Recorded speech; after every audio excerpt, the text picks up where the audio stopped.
Assalamualaikum warahmatullahi wabarakatuh. Perkenalkan, saya Panji Ryoko dari SD Negeri Tajem, angkatan calon guru penggerak ke-10.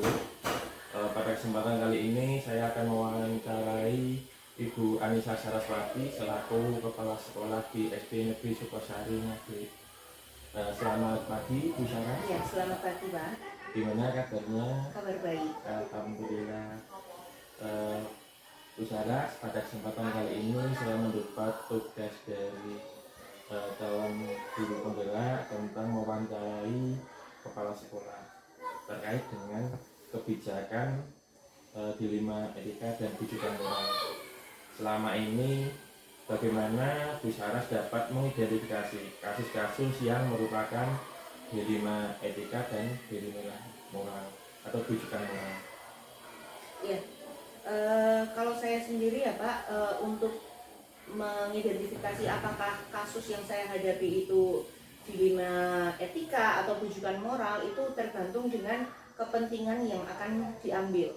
Seperti contoh kasus yang saya hadapi itu saya menilai ini adalah dilema etika karena berhadapan dengan kepentingan siswa dan juga kepentingan salah satu guru PNS saya. Seperti itu. Selama ini bagaimana Bu Saras menjalankan pengambilan keputusan di sekolah Bu Saras, terutama untuk kasus-kasus di mana ada dua kepentingan yang sama-sama benar atau sama-sama mengandung nilai kebajikan? Ya, awalnya saya menerima laporan dari wali murid. Dari laporan itu tidak saya terima mentah-mentah, tetapi saya menghimpun seluruh wali murid. Apakah informasi yang beliau sampaikan itu memang dihadapi oleh seluruh wali murid atau hanya beliau saja. Kemudian setelah menghimpun data dari wali murid, apa yang disampaikan saya catat dan kemudian saya pertanyakan itu kepada PNS yang bersangkutan. Nah, setelah itu secara forum saya sampaikan ke Bapak Ibu guru mengenai permasalahan yang saya hadapi dan akhirnya kami melakukan beberapa langkah selanjutnya. Jadi semua diawali dengan komunikasi, kami menghimpun data dari wali murid sehingga itu menjadi data yang valid, baru saya lakukan pendalaman kembali. Terima kasih Bu. Lanjut selanjutnya, untuk pertanyaan selanjutnya, langkah-langkah atau prosedur seperti apa yang biasa Ibu lakukan selama ini? Ya. Seperti yang saya sampaikan tadi Pak, setelah melakukan komunikasi, data sudah saya dapatkan, ketika itu memang bisa saya selesaikan di tingkat sekolah. Namun karena ini berkaitan dengan PNS, di mana ketugasannya itu memang harus minimal 24 jam, sedangkan tuntutan wali murid adalah untuk ganti guru, jadi memang saya harus berkonsultasi dengan atasan saya, yaitu Dinas Pendidikan. Nah, melalui pengawas sebagai tangan kanannya Dinas Pendidikan, saya menyampaikan permasalahan yang saya hadapi berkaitan dengan desakan wali murid untuk ganti guru dan juga kebutuhan jam mengajar bagi PNS tersebut, sehingga saya meminta kebijakan yang memang bisa menenangkan kedua belah pihak, seperti itu. Lalu hal-hal apa saja yang selama ini Anda anggap efektif dalam pengambilan keputusan pada kasus-kasus dilema etika? Ya, jadi seperti yang saya hadapi kemarin itu saya melakukan komunikasi berbagai arah, baik komunikasi ke wali murid, ke PNS yang bersangkutan, kepada pengawas dan Dinas Pendidikan sebagai pemangku kebijakan untuk mengambil beberapa keputusan, sehingga saat itu ketika sudah saya sampaikan kepada Dinas Pendidikan melakukan langkah-langkah seperti pengajuan uji kesehatan kepada BKPP, sehingga dari apa yang sudah dilakukan tahapan-tahapan itu, BKPP memutuskan untuk tes kesehatan bersama dengan dokter profesional, sehingga keputusan yang diambil oleh BKPP itu bisa diterima baik oleh PNS tersebut dan tuntutan dari wali murid pun sudah bisa teredam, seperti itu. Hal-hal apa saja yang selama ini merupakan tantangan dalam pengambilan keputusan pada kasus-kasus dilema etika? tantangan bagi saya jujur ini adalah masyarakat lawan individu ya Pak ya. Jadi saya juga harus memutuskan segala keputusan itu yang bisa berdampak lebih banyak kepada wali murid atau murid, karena memang kita sebagai guru yang kita layani adalah siswa dan juga wali murid seperti itu. Sedangkan saya juga melihat kasihan ini dengan guru yang PNS ini jika tidak mendapatkan jam, apakah nanti ketugasannya bermasalah dari dinas pendidikan atau bagaimana. Jadi memang yang menjadi tantangan itu untuk memilih antara saya berpihak kepada berat kepada tuntutan wali murid atau ke PNS yang bersangkutan gitu. Apakah Anda memiliki sebuah tata kala atau waktu tertentu atau jadwal tertentu dalam sebuah penyelesaian kasus dilema etika, atau apakah Anda langsung menyelesaikan di tempat atau juga memiliki jadwal dalam menyelesaikannya? Ya, berkaitan dengan kasus yang saya sampaikan ke Bapak tadi, ini kondisional ya Pak. Jadi kalau memang ada permasalahan yang memang harus saya selesaikan saat itu juga, saya akan berpikir cepat untuk segera menyelesaikan itu. Tetapi dengan kasus yang ini, karena melibatkan nasib banyak orang ya, jadi saya perlu mempertimbangkan itu dengan matang, dengan waktu yang lama. Tetapi ketika saya memang dibutuhkan untuk menyelesaikan masalah itu, misalnya harus dipanggil ke dinas, ke BKPP, saya akan selesaikan itu dan saya akan luangkan waktu. Nah, kebetulan dengan kasus ini memang memerlukan waktu yang lama, sehingga sampai dengan keputusan akhir saya masih ibaratnya ngomong wali murid supaya tetap bersabar dulu menunggu keputusan dari dinas pendidikan maupun BKPP. Lalu faktor bentuk dan prosedur seperti apa yang Anda jalankan? Ya. Yang pertama seperti tadi, saya mengkomunikasikan itu dengan wali murid, saya himpun data semuanya, siapa saja yang terlibat ya, wali murid mana saja, siswa mana saja yang terlibat. Kemudian saya komunikasikan ini dengan bapak ibu guru di sekolah ya. Kemudian setelah itu baru saya naikkan masalah ini ke pengawas dan dinas pendidikan. Nah, setelah itu dari dinas pendidikan juga melakukan beberapa langkah seperti tes psikologi, kemudian tes kesehatan, yang akhirnya dari hasil pemeriksaan profesional itu barulah didapatkan memang yang bersangkutan ini tidak layak lagi untuk mengajar di sekolah, sehingga tanpa menjadi beban saya untuk menghentikan guru tersebut, dan wali murid pun mendapatkan guru pengganti yang insya Allah akan diterima lebih baik seperti itu. Lalu adakah seseorang atau faktor-faktor yang selama ini mempermudah atau membantu Bu Saras dalam pengambilan keputusan dalam kasus-kasus dilema etika? Oke. Jadi saya di sini walaupun sebagai kepala sekolah, saya tidak mengambil keputusan itu sendiri. Saya selalu mengkomunikasikan dengan Bapak Ibu guru, apapun kasusnya, seringan apapun, seberat apapun saya sampaikan. Karena ketika keputusan itu diambil bersama-sama, maka apabila nanti ada konsekuensi dan tindak lanjut yang harus dilakukan, kami semua bisa saling bekerja sama.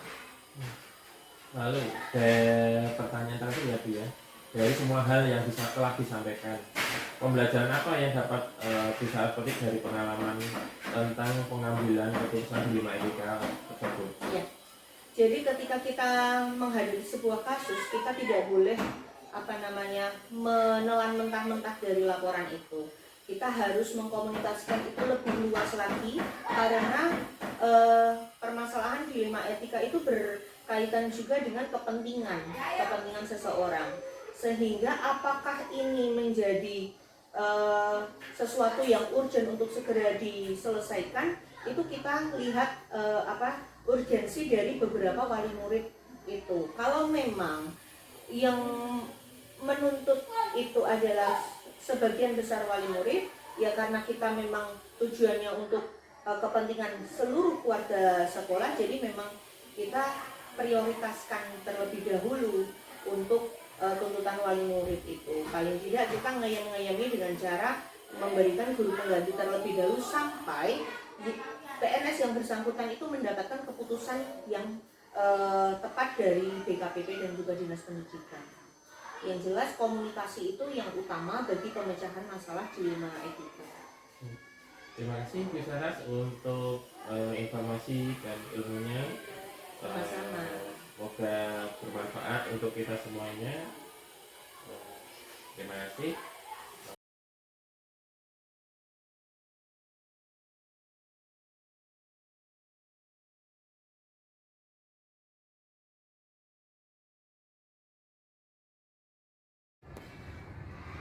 Assalamualaikum warahmatullahi wabarakatuh. Selamat pagi. Perkenalkan, saya Fanji Dioko dari SMP Tajem, calon guru penggerak angkatan 10.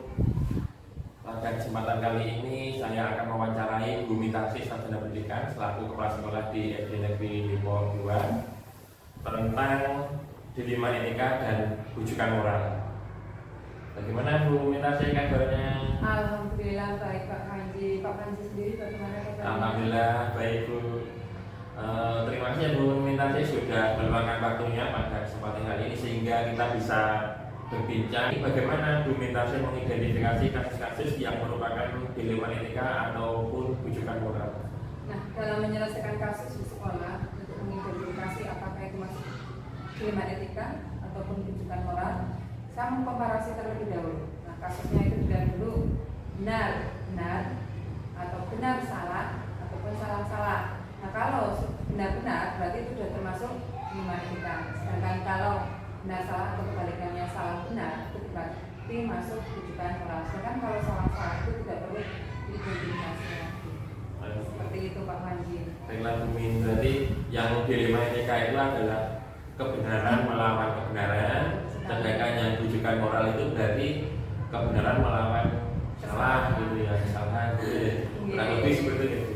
Jadi selama ini bagaimana Bu Mintasi ini menjalankan pengambilan keputusan di SD Depok 2 ini, terutama untuk kasus-kasus di mana ada kepentingan yang sama-sama benar dan sama-sama mengandung nilai kebajikan.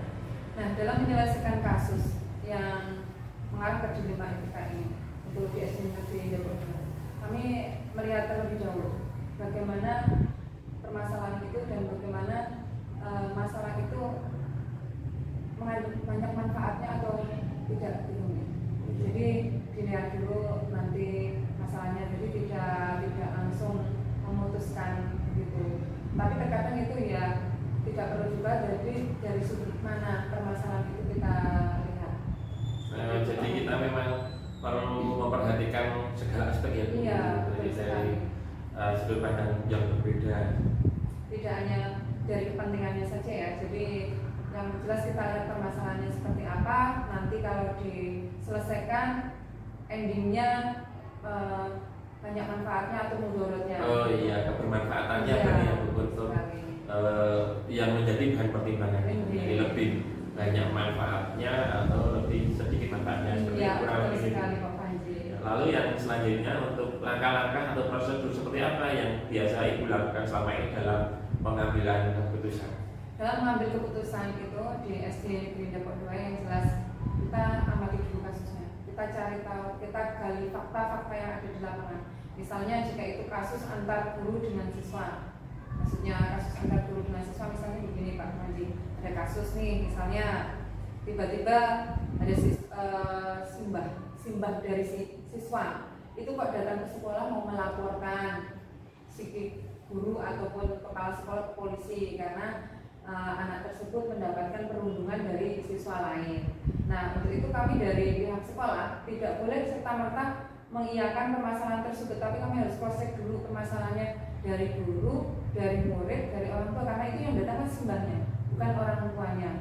Meskipun kasus itu sebenarnya benar, kita harus gali lebih dulu dari gurunya, apakah memang benar terjadi seperti itu ketika memang kasus itu, kalau tadi kata simbahnya itu kejadiannya di sekolah. Jadi ya kita gali semuanya, kita ambil data-data, baru kita bisa mengambil langkah-langkah selanjutnya. Oh, berarti kita cross check dulu kebenarannya. Iya, betul sekali.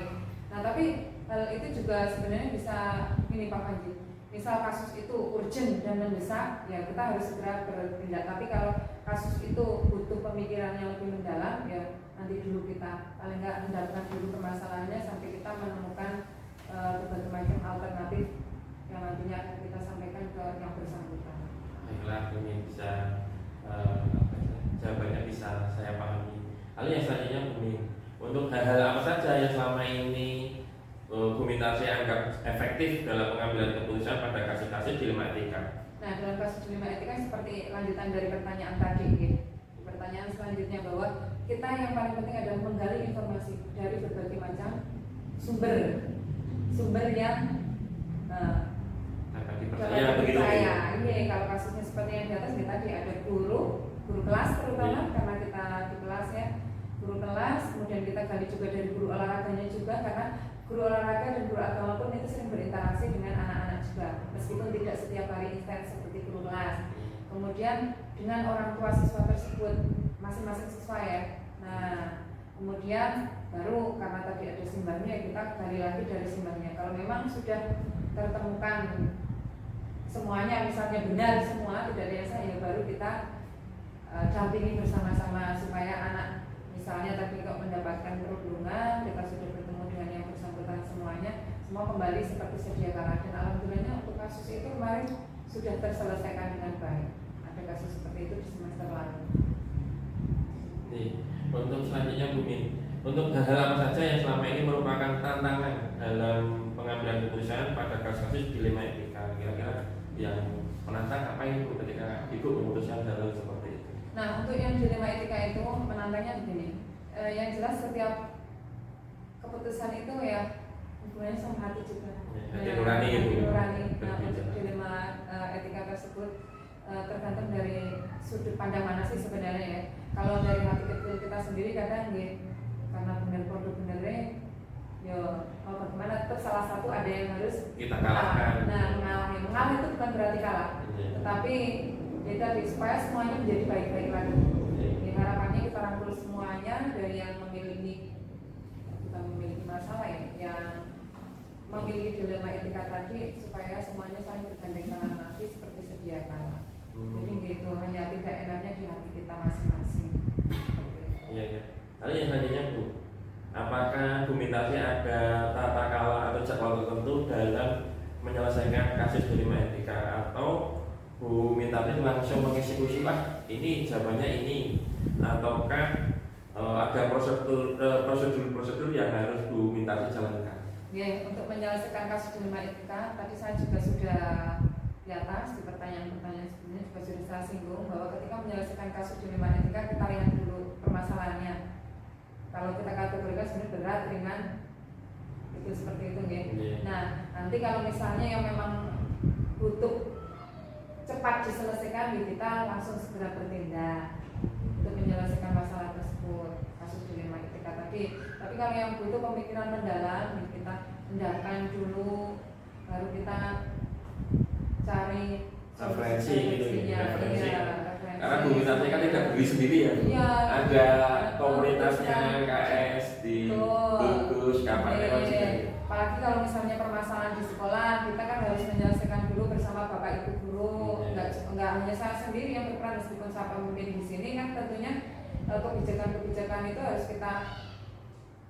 kita sharing ke teman-teman, ke rekan sejawat di sekolah. Nah, nanti dari situ kan akan ada solusi-solusi dari permasalahan dilema etika tadi, sehingga nantinya akan ada jawaban-jawaban yang tentunya tadi kalau mudaratnya banyak, nah tinggalkan ya, kita ambil yang mudaratnya sedikit dan banyak manfaatnya seperti itu. Sekali. Sepertinya orang hidup pun seperti itu, Pak. Tidak hanya permasalahan di sekolah saja, tapi di setiap aspek kehidupan kita seperti itu. Memang segala sesuatunya ada prioritasnya. Iya, betul. Ya, lalu untuk selanjutnya, apakah ada seseorang atau faktor-faktor apa saja yang selama ini mempermudah atau membantu Bu Mintarsi dalam pengambilan keputusan dalam kasus-kasus dilema etika? Nah, untuk faktor-faktor yang mempermudah, yang jelas pertama untuk kasus dilema etika itu kita belajar dari pengalaman. Saya mengajar 14 tahun setengah ya, itu bukan waktu yang singkat juga ya, meskipun kalau dibandingkan dengan yang lebih senior itu ya masih belum ada apa-apanya. Hanya dari permasalahan di sekolah saya yang lama itu begitu luar biasanya untuk kasus dilema etika ini, jadi saya jadikan salah satu referensi untuk pengambilan keputusan juga. Selain itu saya di sekolah juga bekerja sama dengan Bapak Ibu guru. Jika mengalami permasalahan dilema etika yang sama, bagaimana solusinya. Kemudian dengan banyaknya kasus-kasus yang pernah kita tangani, tentunya itu menambah pemahaman, menambah wawasan kita terkait dengan bagaimana cara menyelesaikan permasalahan dilema etika itu. Jadi yang paling penting sebenarnya adalah pengalaman dan kebijaksanaan kita dalam memutuskan suatu permasalahan dilema etika itu. Baiklah Bu Min, ini kita sudah di penghujung acara ini ya. Ini pertanyaan terakhir mungkin Bu Min ini.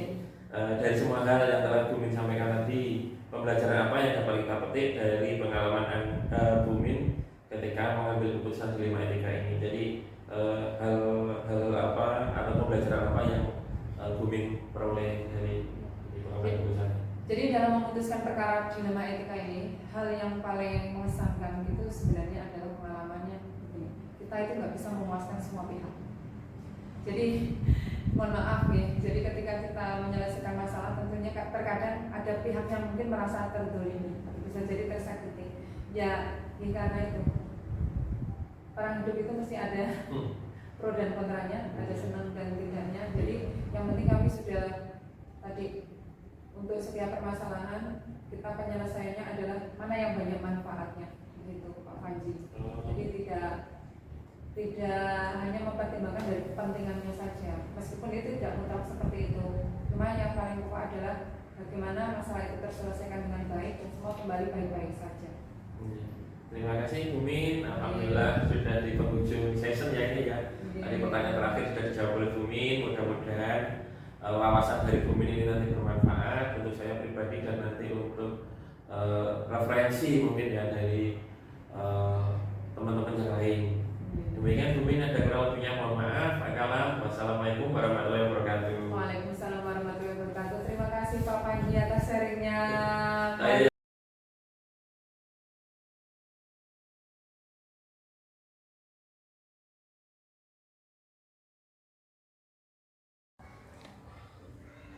Assalamualaikum warahmatullahi wabarakatuh. Perkenalkan saya Panji Loko dari SD Tajem, calon guru penggerak angkatan 10 Kabupaten Sleman. Pada kesempatan kali ini saya akan mewawancarai Bapak Bayu Arsadinata selaku kepala sekolah di SD Tajem tempat saya mengaji. Selamat pagi Pak Bayu. Terima kasih. Mohon maaf mengganggu waktunya. Gimana kabarnya Pak? Alhamdulillah baik Pak. Terima kasih nih Pak Bayu sudah meluangkan waktu. Kita akan berbincang tentang pengambilan keputusan berasaskan nilai-nilai kebajikan sebagai pemimpin. Jadi selama ini bagaimana Bapak atau Pak Bayu dapat mengidentifikasi kasus-kasus yang merupakan dilema etika atau rujukan moral? Terima kasih Pak Panji. Saya akan berusaha ya, tapi kalau memang ada hal-hal yang kurang tepat nanti terkait dengan teori-teori yang akan disampaikan, nanti saya juga diberikan atensi untuk supaya saya jadi lebih tahu lagi. Jadi ada dua hal ya, ada dilema Etika sama rujukan moral. Dilema etika itu artinya benar Melawan kalau yang dilema rujukan moral dari yang Pak Panji tadi sampaikan juga, identifikasinya ya kita harus mengidentifikasi itu terlebih dahulu, mana itu yang benar, mana itu yang salah. Kalau memang itu benar lawan benar, ya kita masukkan itu dalam dilema etika.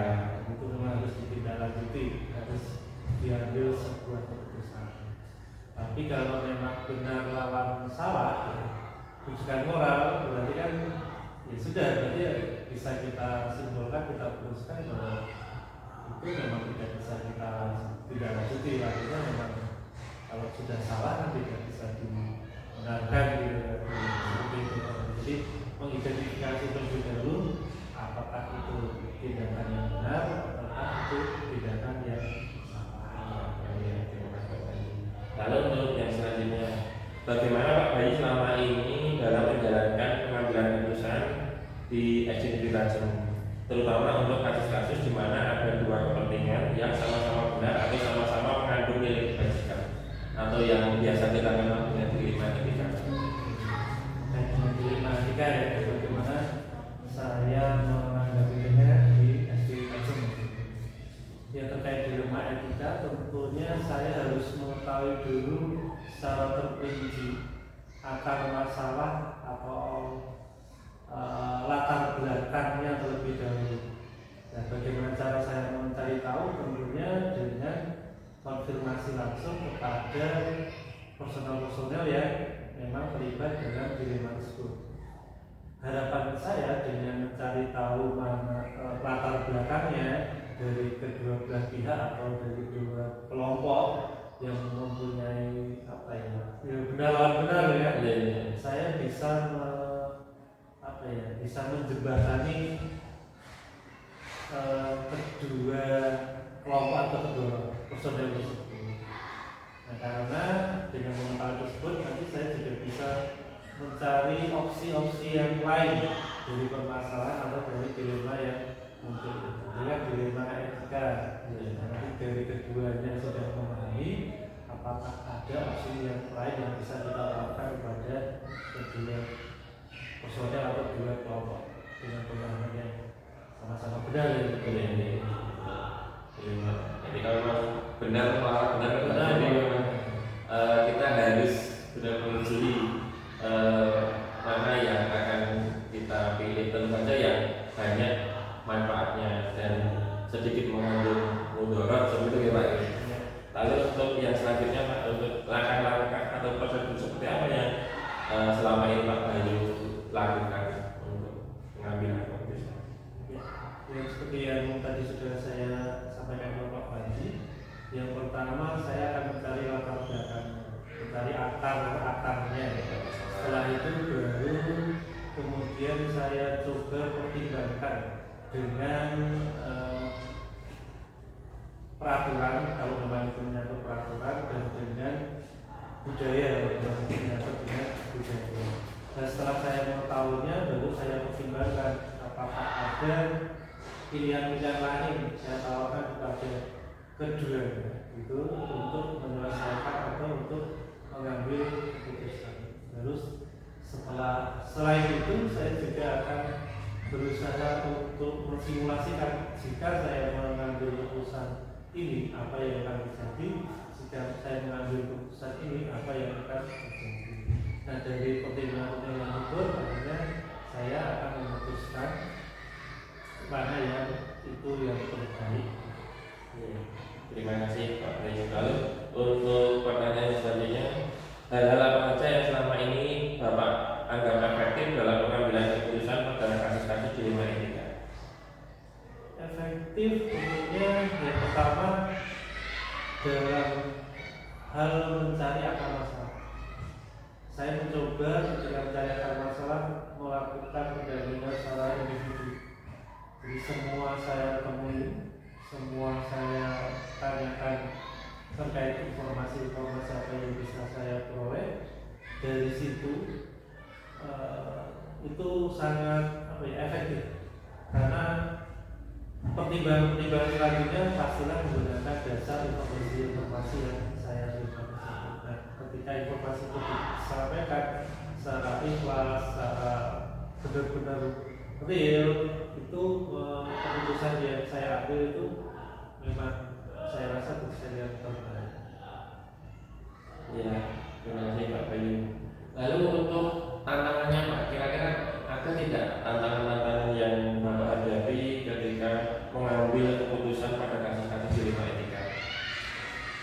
Tantangannya itu ya ketika sudah masuk benar lawan benar itu ya, sebenarnya semua benar gitu.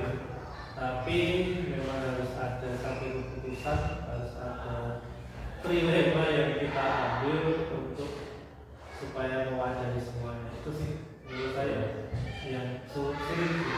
Menantang gitu ya Pak. Iya, karena memang benar kan, lawan benar, tapi kita harus mengambil sesuatu yang memang itu kesepakatan bersama. Lalu kalau untuk Pak Bayu, adakah tata cara atau jadwal tertentu dalam penyelesaian kasus dilema etika, ataukah langsung diselesaikan di tempat atau ada jadwal tertentu? Oke, terkait dengan dilema etika, tentunya saya ingat bahwa kita itu kan manusia diberikan otak, beberapa bagian otak gitu ya. Ada yang otak mamalia, otak reptil dan lain sebagainya. Itu yang juga berpengaruh terhadap hasil keputusan kita, hasil pemikiran kita. Nah, dari pemahaman tersebut saya selalu menggunakan prosedur, tidak terkait waktu, tidak terikat waktu, tapi saya terikat prosedur. Jadi ketika planningnya seperti ini, maka step by stepnya seperti apa. Nah, itu yang menjadi patokan saya dalam setiap pengambilan keputusan. Jadi yang menjadi pertimbangan prosedurnya, bukan waktunya harus sekarang atau harus besok, tapi sekarang pun bisa kalau memang prosedurnya itu bisa. Lalu prosedur seperti apa yang biasa Bapak lalui untuk menyelesaikan masalah? Tentunya ya seperti yang saya sampaikan tadi. Yang pertama saya harus mencari akarnya masalah dulu, informasi apa yang mendasar, lalu setelah itu bisa membandingkan dengan peraturan dan kebudayaan yang ada di situ, apakah itu memang tepat, apakah memang ada yang dianggap itu kurang tepat.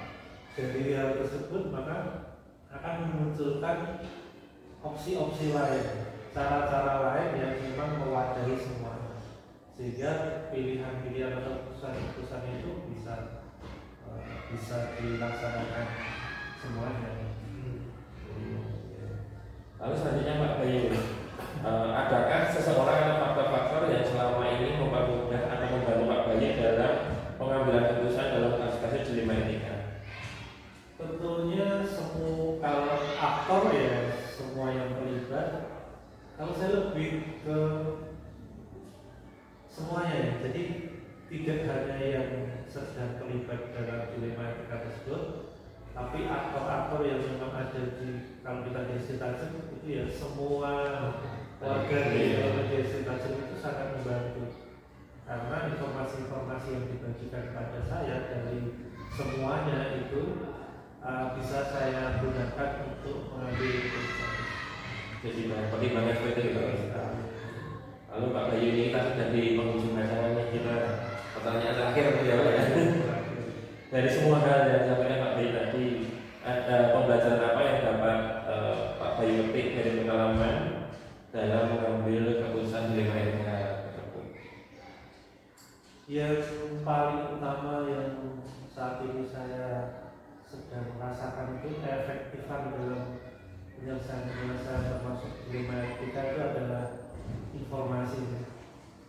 Jadi ketika kita banyak memperoleh informasi, itu membuat pilihan-pilihan, pertimbangan-pertimbangan ke depan itu semakin beragam, dan itu saya rasa sangat berdampak pada kualitas keputusan yang dihasilkan. Jadi ya yang bisa saya sekarang rasakan ya semua bermulai dari informasi yang detail seperti itu. Terima kasih Pak Bayu, ini tadi adalah pertanyaan terakhir dari ketegasan saya selaku calon guru penggerak. Terima kasih waktunya. Mohon maaf ini di sela-sela kesibukan Pak Bayu merepotkan Pak Bayu. Sekian, terima kasih banyak. Akhir kalam, wassalamualaikum warahmatullahi wabarakatuh. Waalaikumsalam.